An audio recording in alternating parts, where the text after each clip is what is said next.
like, get it? Like, look at us. Like, we were the only people there. Ridiculous. Hey. Oh wait, I was crunching my hair. Hey. Hey, I'm Maria. and I'm Savannah. We're not dead.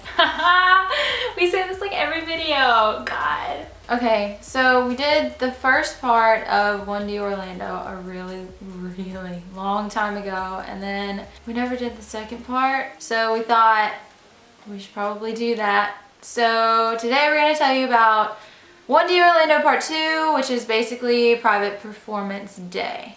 Okay, I remember that we had decided not to wake up super early because they were like, oh yeah, you can't camp out, and you know, the Today Show was so bad that we were like, it's not worth it, they're gonna make us leave. So we went back to the hotel and we slept. So we went back to the hotel and we just slept for like hours and hours. So then we wake up and we're like, we're just gonna go, we're gonna get in line, we're not gonna be that far back, you know, whatever. So we decided that we were gonna dress up, you know, like really dress up. Yeah, we really. Like we went all out, like it's, how cold was it? It was like 30 degrees outside, right? And we are in dresses. Like short dresses. Yeah. And heels. And heels, that's a really bad thing, like heels. Actually, we didn't sleep in that much because remember whenever we got there, we were like one of the first people there, but we had to like run because we were arriving as the other fans were arriving at the same time as us. So we got there probably like we got there early. Not yeah, like we got there at like 7 or 8. So it's not like we got there at like 5 p.m. We were there early, but we weren't there at like 3. So we get off the bus and we, you know, you got that vision, you know, there are other fans around you trying to get where you're going you can to. Smell them. Yeah. So we're going down like the thing where the moving sidewalks are, which one of the moving sidewalks was still broken from the Today Show. So we kind of panicked, so we start sprinting down, and you know, once again we're in dresses and heels, and my heels were like kind of ridiculous, like it was kind of stupid. They were like these really high wedges, and you know, I'm running and I don't wear heels a whole lot, so I had to stop and take them off, and like one of my buckles got stuck, and I was like, I was like, come on, save yourself. It was super dramatic, which I should be. It was a big deal. We went sprinting through Universal, trying to get to the line. When we got there, the line, I mean, it was long, but it wasn't like long like you think for One Direction. It wasn't like... Yeah, we were still kind of close to the front. 50 people. And you could tell that those people had been there for a really long time. So, you know, good for them. We had like bought tickets. Yeah. And, you know, we were like, if we get here early enough, we're going to be in the front, you know, all that stuff. Was it your mom that really pushed us to go to like the Fanzone? Yeah. Yeah. Yeah. So we had been like sitting in line. Maria's mom was in Universal walking around, and she discovered at like one point, or something happened where we figured out that like we needed to get VIP passes to be able to go and be closer to the stage. Yeah, it was, honestly, it was so shady. Like they weren't like, oh yeah, you'll have an opportunity to get, you know, better passes. They weren't, like, it was known, but like if you didn't really look, you wouldn't have known. Which I thought was, I mean, it was kind of good, like, you know, because you don't want to have a bunch of people with VIP, but still. We were sitting in line, Maria's mom was inside. She was in the fan zone, and she came to where we were, and she was like, I'll hold y'all's place in line, you guys need to go into the fan zone and like the interviews. Yeah, they were doing interviews that were going to be shown to the boys or whatever, and my mom was like, you have to go do it. Yeah, that's what it was. So we went there for that. So then there was like nobody in the fan zone, by the way. Yeah, it was like basically empty. It was empty. God. And we did the interview thing. It was weird. I barely remember it. Ew. It makes me really uncomfortable. Ew, we had to like confess our love for One Direction. Yeah, we did. They asked us who our favorites were. I think I think. Yeah, because we were scared that they were like gonna like pop out of nowhere, and so I was like, Harry or Liam?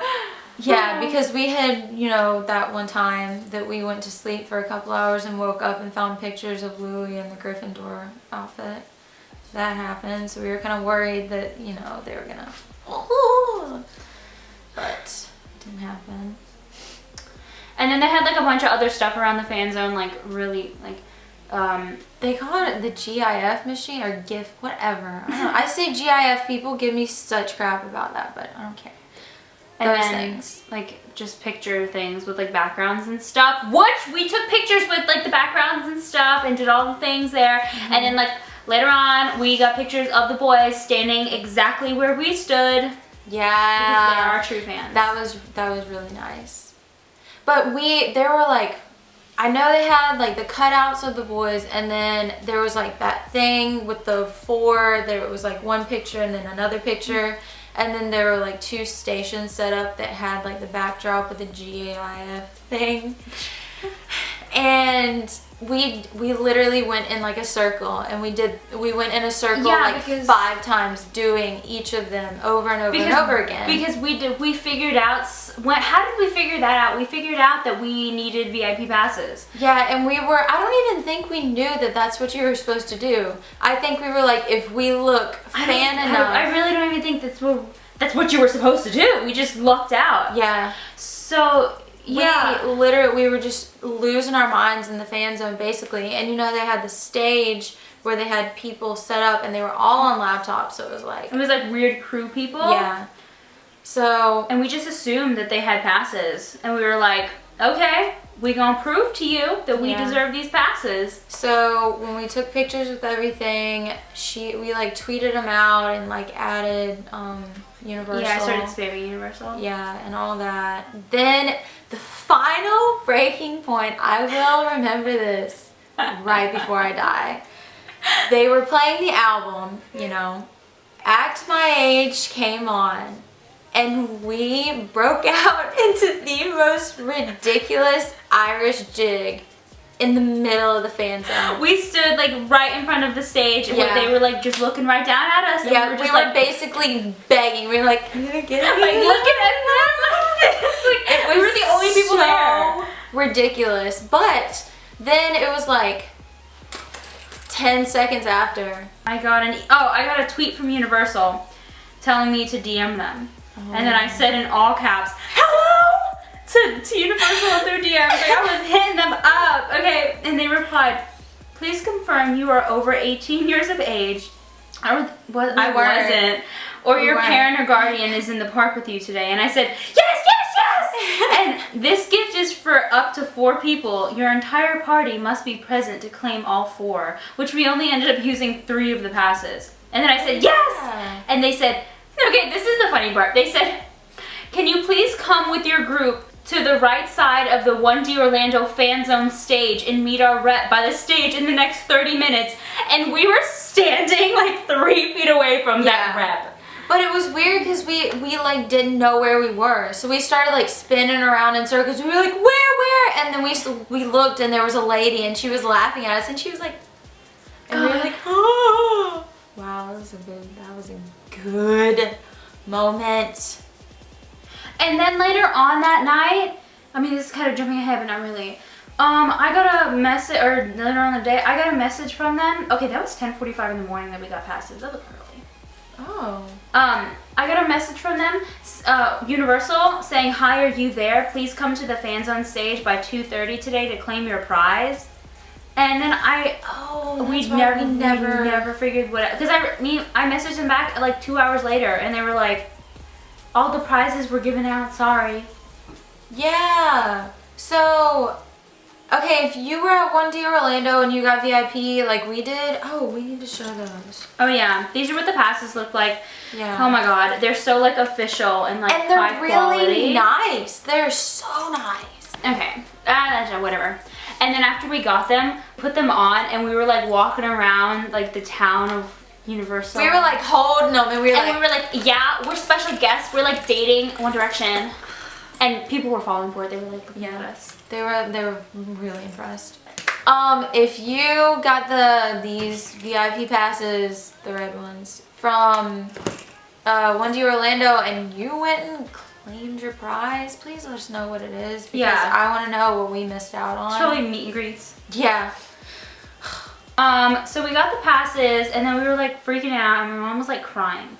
Oh, I remember that. It was so funny. She was more excited than we were. She even left our place in line because God, we figured out that like we wouldn't even need to be in that line anymore because we were gonna have like a special meeting place for all like these pass holders to meet, and then we were gonna be escorted to the stage before everybody, and they weren't really like open about what they were gonna do with us. Yeah. They made it seem like we legitimately thought that we were gonna meet the boys. Oh yeah. Like we were like, there's no way, because they were bringing us to the Beetlejuice stage, which is like a huge theater stage, and there's like tons of places for them to like just pop out, and we sat there for like an hour and I was like so positive that the boys were gonna come out. Yeah, because we had to queue out, so well, we're kind of getting ahead. I mean, no, we're not. What else is there after that? Before they took us inside, we Oh, went okay. and saw them. Okay. Oh yeah. Yeah! But anyway, that's later on in the story. So they gave us like a receipt thing, and it was like, you know, go to the Beetlejuice thing and stage and wait outside of it and check in. I think at a time that, you know, you would check in or whatever. So we went there. We were the first people there. Oh my goodness, that was, yeah. And we kept it that way. Oh. There were people showing up, and we were sitting on like benches, okay, and they would, you know, they would kind of sneak up in front of us, and we would be like, hey, you know, we're here for that too, you need to get behind us because we were here first. Like we were playing. You don't play. Wow, I really, yeah, that's great. And people, you know, some people in the One Direction fandom do cooperate, and they do care about stuff like that, so most people did cooperate. Okay, so then we like got word somehow, because we were like kind of making friends with the people around us, and we got word that the boys were gonna come to the 1D fan zone and do a special appearance, and we were like, what? That is like too good to be true. Like the boys are not gonna be like there, Yeah. you know? But we went anyway. My mom held our place, and we went, and there was like barricades set up from like the Mummy ride, which is like right by the fan zone, and there were fans all along the barricade, and we were like, okay, wait, this is literally gonna happen. And so we went, and we got pretty like, we got up against the barricade. We got pretty, For getting there as late as we did, we were pretty close. And then we just waited around a little while, and then you start seeing like security and stuff, and you're like, oh my god, this is like really gonna happen. And then it was like, we were right next to the Mummy, like right there. Which is where the boys were being held. Yeah, and we didn't really know that until like right before they came out, because I think we had like turned around and I saw Prony. I don't know if that's how you say his name. But Niall's bodyguard, we saw him, and I was like, oh my god, they're like in there, and then I was like, no, they're not. They're just keeping the bodyguards in there. And then the next thing you know, they like walk out, and Niall is in his little gray sweater, and then Harry's got his hair up in a bun. And he had a Starbucks pick in his bun. Oh my god, and his little long trench coat thing, and oh my god, and Louis. Oh, Louis looks so good. Oh my god. So, and we hadn't really seen them up close. Like it was. I mean, okay, we went to where we are, and we had like third row or whatever, and we were second. Did we have second? We had second row. Oh, we had second row, and so I mean we were pretty close. Yeah, but you know how they build their stage. You get front row and you're still like 100 yards away. Yeah. So I mean, we got interaction, but like we didn't see them up close. Yeah. And they were like this close. Like they were like. Have we told that story about where we are? No. No. That's another video. Yeah. Woo. Anyway. They kind of just like walked by and was like, "Hey, what's up?" Yeah, I didn't get any eye contact at all. Like I was trying real hard. I was just like, just look at me. That's all it's gonna take. And I technically have a picture with Harry. I think it's Harry. Yeah, you did. Yeah, you did. And then they just went into the fan zone. They had the fan zone locked with the blues inside. The blue things. The people that won the contest that they held for it. Boys went up on the stage and like answered questions, and then they went down and met people and did a bunch of like press stuff, and that was basically it. We just stayed there until they left, and then we were just like, okay, bye. And then we went back to our seats, right? I think we went through an arcade because I kept trying to win a wallet or something. Yep, and then we went back. Yeah. So yeah, we went back, and you know, the evening drags on, and there were so many people that we had to like circular the line up closer to the entrance to the Beetlejuice stage. And this lady and her daughter show up, and they get in front of everyone who's been waiting for hours, and they're just standing there. So, of course, everybody starts mobbing, and they're like, hey, can you please go to the back of the line? We've been here for a really long time. And the lady was not having it. She was like being super vulgar, and she was not a nice lady. Why did she think that she could just like sit and get in front of the line? She was like, this is a public event, and so just because you're forming a line doesn't mean that I have to stand in it. Like, who are you? Like, yeah, okay, I see your point, but don't be so rude. And she was threatening that she like knew people for Universal or something, and she called this one guy who like was security or something, and he was like, and he literally came, but then we were talking to him, and he was like, I know, she's crazy. Like, he did not like her. The mom ended up like, what did she even say to your mom? She said something. My mom was like trying to like tell her to stop, and she said something, and she was like that she's gonna like take my mom's head and like smash it up against a window, because there was a window behind us. Like, who are you?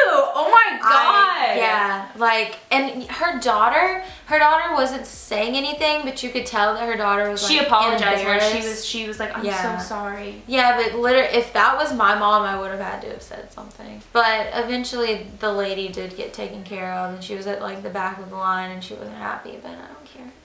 Nobody cares about her. Oh, also, hashtag Wendy Graveyard was a thing. Shout out. Yeah. Huh. I just remembered that. Wow. Basically, I don't remember what time it was, but it was like some point in like late afternoonish. We got to go inside into the Beetlejuice theater and just like line up, and then they were being like super sketchy about everything, and we were like freaking out. We were like, okay, we have to make sure we're staying in the front line, and we have to make sure like that we look good and everything, because we literally thought that we were about to meet the boys, because you never know with One Day Orlando. And we like sat down and into like these theater seats, and then like NBC, it's NBC, right? It was NBC. Yeah. And this NBC, like this lady came through, and she was like a producer or something, and she was looking for people, and she was like, okay, you. And we were like, yeah, she was asking where people were from and all of this stuff. And we weren't sure if we wanted to be a part of it, but then we were like, maybe we should. So we started trying, and we were in the front, and she was like looking past us, so.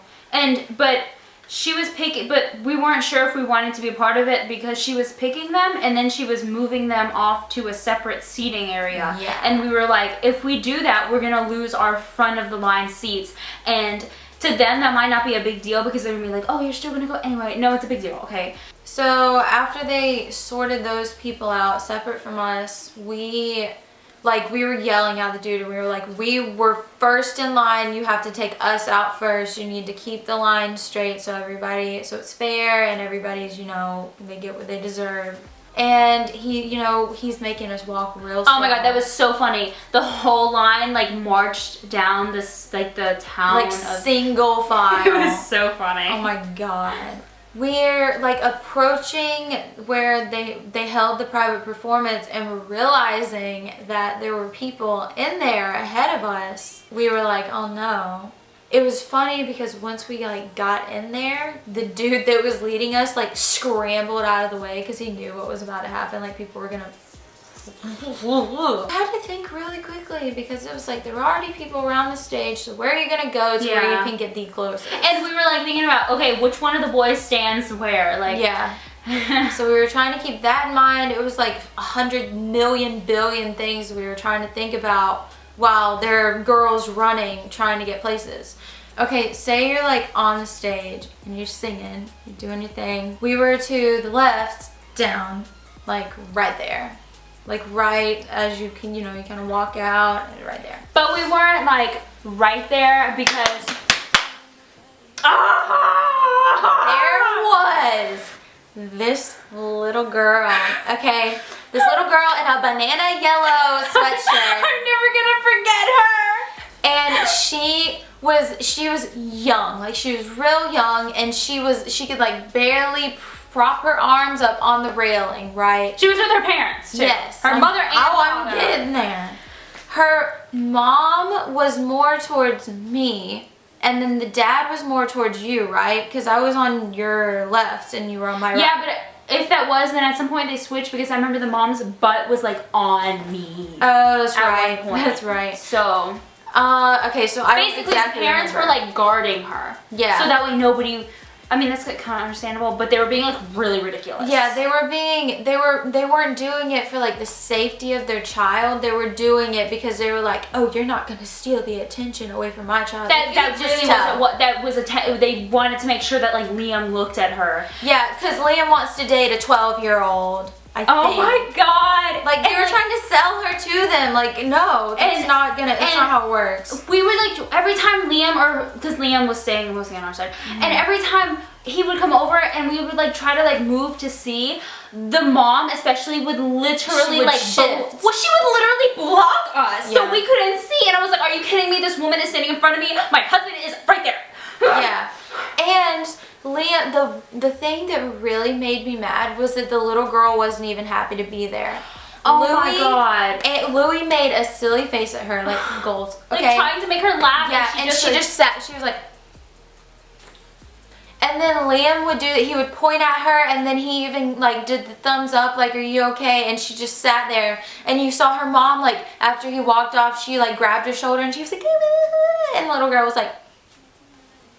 She was like embarrassed. Yeah, it was like she wanted to be anywhere else than front row at a tiny stage for One Direction. That really sucked. So it was kind of hard for us to see it. Like, I mean, we were right there. Yeah, I mean, I still don't know if I'm like. But yeah, but it was still like, I mean, come on. And Zayn never came over to us at all. Yeah, Zayn didn't come over to us. Niall didn't. God, he came over like once, maybe. I think he came was over like once, like but almost not right there. Yeah, He was like Liam was like, here. "Let me jump on top of you." Yeah. Harry like didn't come over, but he was like there. He didn't walk to the edge of the stage. No, I think I would have died. Yeah, I'm kind of glad he did. Unreal. I'm glad he's spared really us. unreal. And the people who got pulled out by that NBC lady at the Beetlejuice stage, we found out that they ended up being they didn't meet them or anything. They just got walked separately to the stage, and then, because we didn't know what was happening at first, but then we saw like the girls that we made friends with got picked. And okay, so if you saw the NBC special, you'll see that there are like people on like I don't know. Like bleachers. Yeah, bleachers on the back of the stage as like the background to be like, oh look, there's so many cool fans. Yeah. And they were all lined up there. And they got a lot of attention, but at the same time, like during the show, they didn't get any. Yeah, they didn't really go near them when they were like performing. It was only when they would go off to take a break. I know they did Girl Almighty like 7 times. Oh yeah. They kept having to redo that one, and I don't even know why, because like everything else was fine, but they redid Girl Almighty like 7 times. That was great. Yeah, it really was. Now every time we hear Girl Almighty, I just feel weird. And honestly, it's like every time I hear it, I'm like, oh god, this song, but then I just like, yeah. So it was cool watching them film something because, you know, they had like the tiny, oh well, you might not know, they had like this tiny screen, like the teleprompter. Yeah, that. And it was so small, and they would, you know, send it and they would have to read from it. The boys would have to read from it, but sometimes they couldn't read it. Oh my god, And yes. I remember specifically Louis was like, and I can't read that, or something like that. And I thought that that was just so funny. Like, it was cool watching them do stuff like that. Because, you know, you watch videos of it, but like being there in person was irreplaceable, I'd say. And little did we know, that was like the last time we would ever see Zane. He didn't even come over to us, and he had his hair all nice. Okay, I think that's basically it. We didn't do any stalking or anything after that because I think they just left. All of our stuff will be linked down below, and if you liked this video, or if you were at 1D Orlando, hashtag 1D Graveyard, subscribe if you want to. We will see you in our next video, which will hopefully be soon. Okay. Yeah, you never know. Bye. Bye.